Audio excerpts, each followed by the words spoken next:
G'day, good evening and welcome to the last show before a nation-defining election, a fork in the road where we will all find out which direction we are headed in. Tonight, state of the race, deep data, hardcore politics.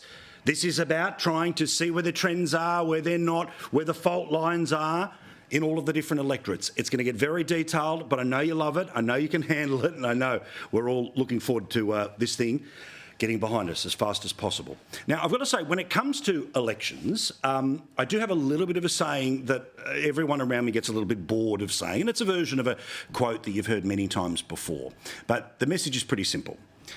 Expect the worst, but hope for a surprise. That way, you are not going to be a blubbering mess if the exact opposite of what you want to happen happens. But there's always a moment where you can say, geez, that was interesting. Thank goodness. This is the feeling that I had in 2019. It's the feeling I had in 2022. And it's the feeling I have going into 2025. 18 million people will make their decision about which way we are going to go as a country. Every piece of data and all information would suggest that we are about to see the re-election of this government. The question is not whether they are re-elected, but will they have their own majority, as they currently do, or will they have to negotiate with somebody else to get the majority, to be in a minority? As for Peter Dutton, he says that the internal polling, the information that he is getting, the same information that was right in 2019 when everyone else was wrong, is telling him that there is a lot more 50-50 bounces of the ball. And yep, they can all go his way or they can all go the other way, but that's his belief about what's happening right now.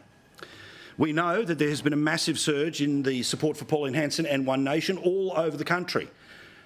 And that matters because she's been around for 30 years, she hasn't mucked about at all, we all know how she stands, we all know how she feels, and she wants you, if you vote One Nation, to put the Liberal Party second. As I have said, if you are going to go minor party, then you have to choose a government with what you do at number 2. Also, arm yourself with the information. So in the case of One Nation, it is vote.onenation.org.au, or you can go searching for how to vote Labor, how to vote Liberal, how to vote Green, how to vote... OK. But you can go to a website like vote.onenation.org.au. You can get your how to votes. And it doesn't matter whether there's a volunteer there or not. It means you don't have to engage with the people who say, vote for your local doctor, cut immigration, all the stuff that they say as you're walking in. Think of the children. No, you've made your decision, you've got your information. Download a how to vote before you go and vote tomorrow or, of course, on Saturday, where the majority of people will at this election. Meantime, of course, in terms of the things that we've got to talk about here is, again, if those internal polls are correct, then again, we're going to see this quiet Australians effect. We'll all see what happens. As for Albo, and if he wins, well, he's got one hell of a machine around him. In my view, it's going to be one that's built on lies, but if it is what the majority of people have gone for, as Richo says, the mob is always right. Tonight, state of the race. Tonight, Kroger, Conroy, Murray. No one holds back. All of it, hardcore politics tonight on the show.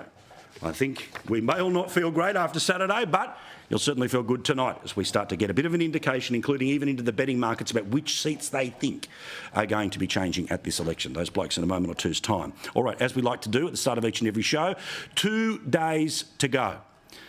We've basically been on an election footing since the start of the year. The super long campaign is almost over. As according to the Australian Electoral Commission, 5.4 million people have already voted. Now, I thought that we were on our way towards half of all people voting. There's 18 million people on the register, so that'd be 9 million. We are well short of that. Let's add another million once today's numbers come in, because this is all a bit of a lagging number. I don't think we're going to get anywhere near the 9 million, which means there's sort of 2 election campaigns. There's the one that crests the 2 weeks before in order for early voting, and then there is the one that goes all the way up to election day. When it comes to the locations that have been voting early, the seat of Griffith, which is currently held by the Greens, has the most number of people turning up to one of their pre-poll locations. Bowman, Dawson and Fadden, all LNP seats in Queensland.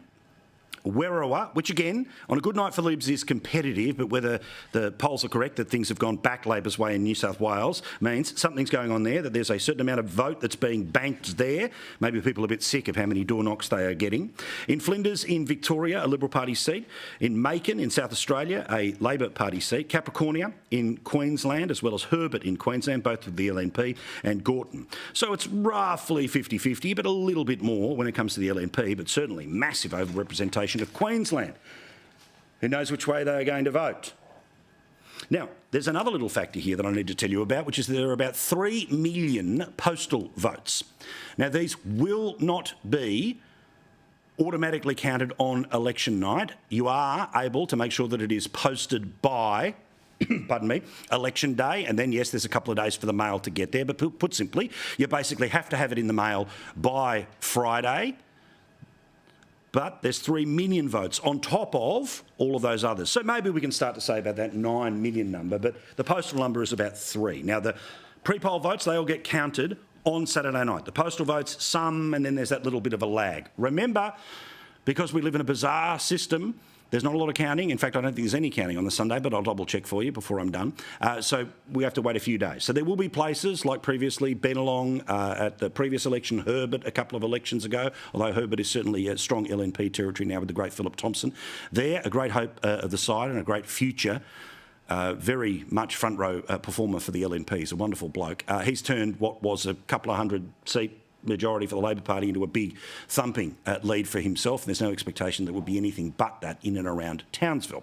But let's have a look at where people have asked for the postal vote.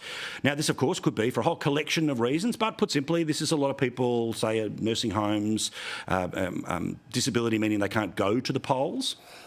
Now, I went and had a look at this today, that in a lot of these seats, you can see that quite a few Labor, quite a few LNP, a lot more in Victoria, kind of a 50-50 game between Victoria and Queensland there.